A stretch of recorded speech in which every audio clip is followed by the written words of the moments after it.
nearly 3 amps at 0.9 volts on this supercapacitor. It's 500 farad, 2.7 volt supercapacitor. Thought I'd check them out, see how my batteries fare to a supercapacitor. I'm not sure how to charge it. I put it on 1 volt and it was taking 7 amps. Scared me a bit. I got safety glasses on just in case it explodes. I should have it in a container, eh? But the voltage isn't going up. How do you know if it's full?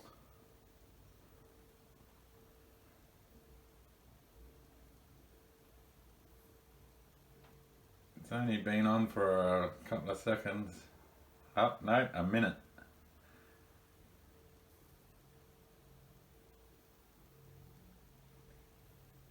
What? I hear noises. I'm turning it off. Let's hook it up to the data logger.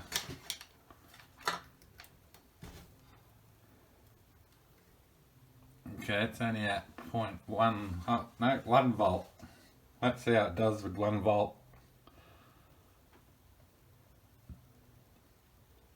20 milliamp load and 1 minute charge.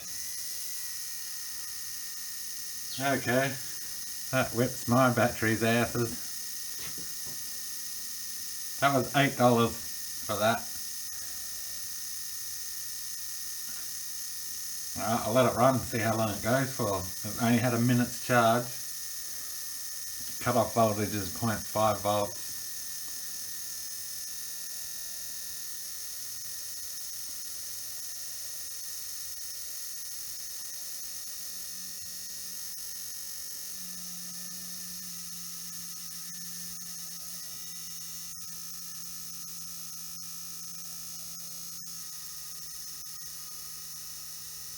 Okay, we're at 0.504 volts dropping. Not bad run. 1 hour and 36 minutes at 20 milliamp hours. 20 milliamps. So that was 32 milliamp hours and 22 milliwatt hours on a 1 minute charge at 0.9 volts. So I'll charge it up for 3 minutes, I think. That might be full. I'll check it and then charge it some more if I need to. So let's just stop it and see if it does have any voltage bounce back.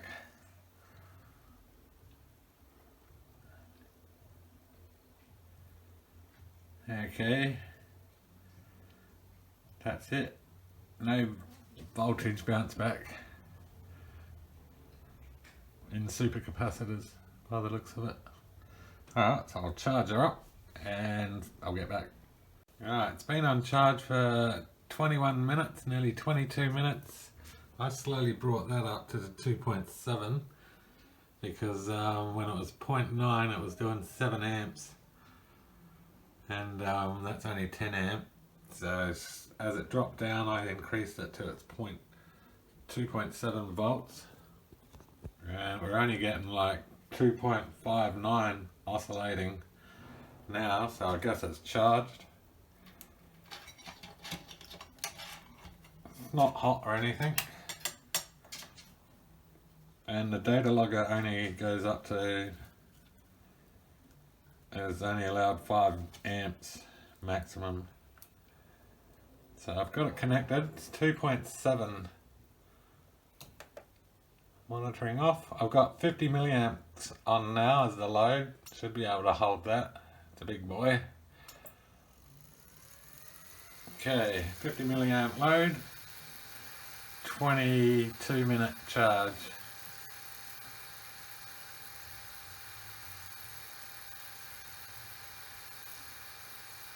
I'll get back. Okay, the 500 farad capacitor is 246 milliwatt hours and 189 milliamp hours with an average voltage of 1.3 over that duration. 3 hours and 44 minutes. There must be some sort of voltage bounce back because the cutoff is 0.5 and it's now 0.7.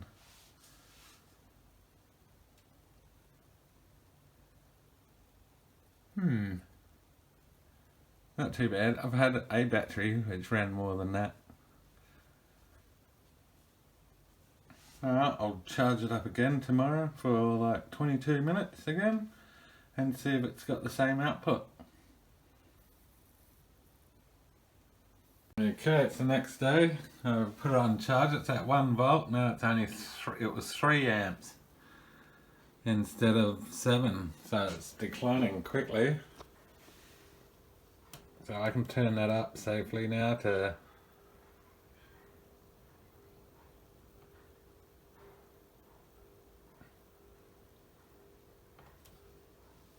we can probably go to 2 volts.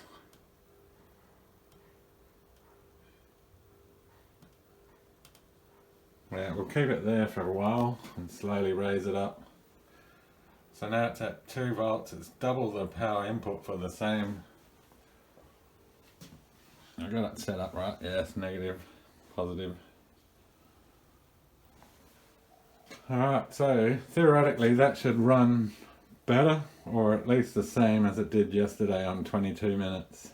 So I got the data logger just monitoring the time, using it as a timer, because I could probably put it in there now and data log it at 2 volts. Yeah, just do it this way. I'll get back. Okay, it's coming up to 22 minutes. And it's sitting at 230 milliamps, 2.74 on the charger. So I'll just disconnect. Hang on, is it? Yep, 22 minutes. Okay, connecting data logger.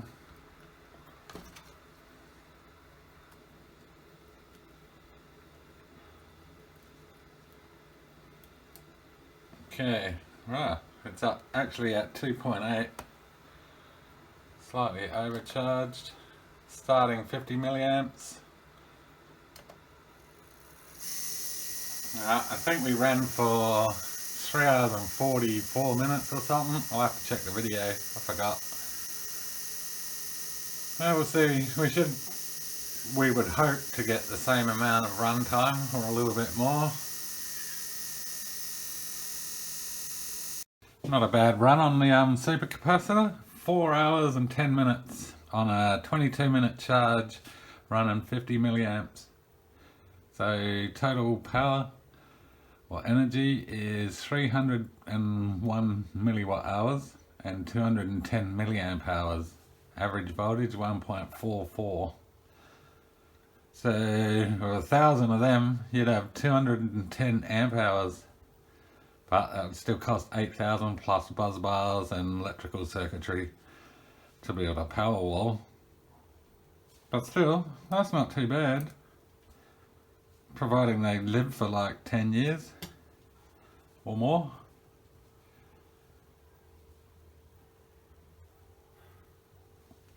I'll charge it up again, see how it goes, because it did increase from the last run. Third run of the cell, supercapacitor. Slightly down, but not too far down. So I'll give it a charge up now for 22 minutes and leave it overnight and come back tomorrow and see what the power amountage is over a few hours, like 10 or 15. Okay, the cap's been charged up for 31 minutes. I'll leave it now until tomorrow sometime, like 16 hours or something. And we'll come back and we'll see what the power is then. Rightio, back. The supercapacitor was charged up last night at 6 PM. It's now 10:06. We're currently at 1.7 volts, which hasn't really dropped much. So that's 16 hours. And we're gonna do a load test after 16 hours sitting idle. 50 milliamps again.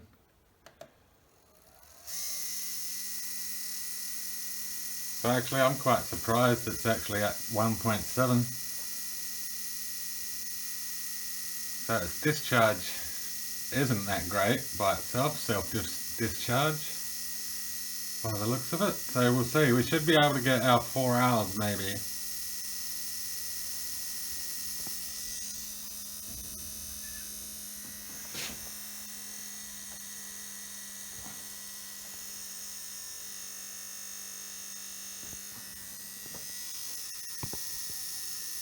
Okay, so the cell's 1.5 hours under power, being left over for 16 hours.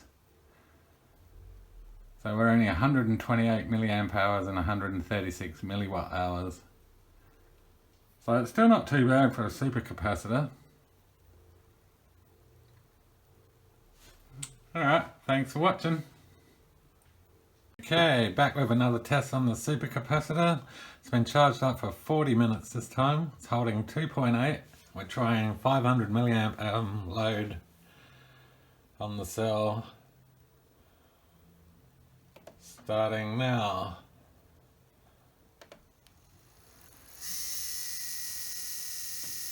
Okay, so the voltage doesn't drop too much on a 500 milliamp load, which is good.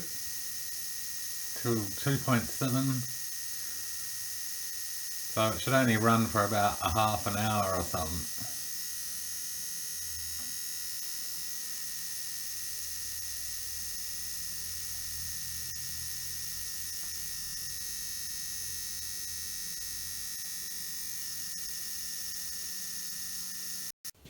Okay, 27-minute runtime with 500 milliamps as the load. So we got 227. I was thinking it was going to get near 400 or even 300 milliamp hours. 361 milliwatt hours. But the average voltage isn't too bad, 1.5 for that run. And that's the bounce back. It's been sitting here probably about half hour. So 0.6. It will probably increase slightly. This morning it was at 0.7 before a charge. So I'm a bit impressed with them. They're not too bad for $8.